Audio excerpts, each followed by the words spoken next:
Hello everyone, Anjali this side from India Times. हाल ही की बात है जब नरेंद्र मोदी जी ने कहा कि चारा खाने वाले कभी देश के किसानों का भला नहीं कर सकते।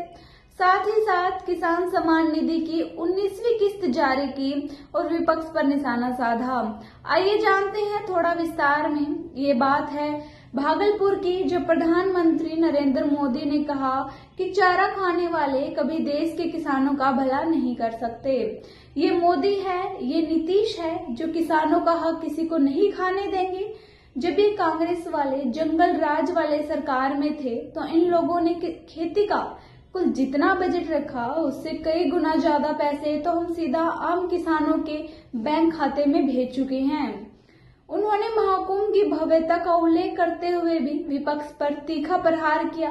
उन्होंने कहा कि जंगल राज वालों को हमारी धरोहर और आस्था से नफरत है। बिहार की जनता इन्हें माफ नहीं करेगी। प्रधानमंत्री सोमवार को बिहार के भागलपुर स्थित हवाई अड्डे मैदान में विशाल जनसभा को संबोधित कर रहे थे। होली के पहले किसानों को तोहफा देते हुए उन्होंने किसान सम्मान निधि की 19वीं किस्त जारी की।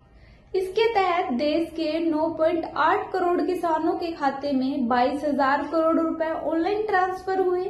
प्रधानमंत्री ने कहा कि किसान सम्मान निधि योजना के तहत अब तक 3.70 लाख करोड़ रुपए किसानों के खाते में पहुंचाए जा चुके हैं। 2014 से पहले किसानों को खाद और बीज के लिए लाठियां खानी पड़ती थी, लेकिन अब यूरिया और डीएपी की कोई कमी नहीं है।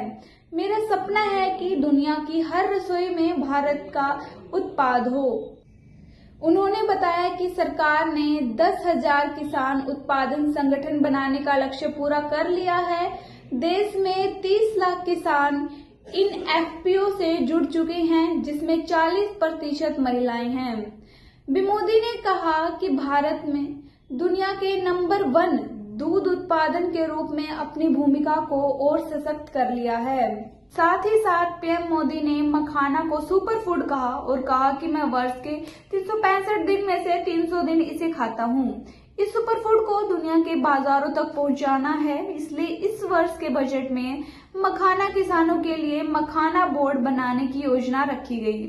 मखाना बोर्ड मखाना उत्पादन, प्रोसेसिंग, ब्लू एडिशन और मार्केटिंग सभी में बिहार के किसानों की मदद करेगा। पीएम मोदी की इस नई नीति पर आपके क्या सुझाव हैं? कमेंट सेक्शन में जरूर बताइए। ऐसे ही खबरों के लिए बने रहिए इंडिया टाइम्स पर। धन्यवाद।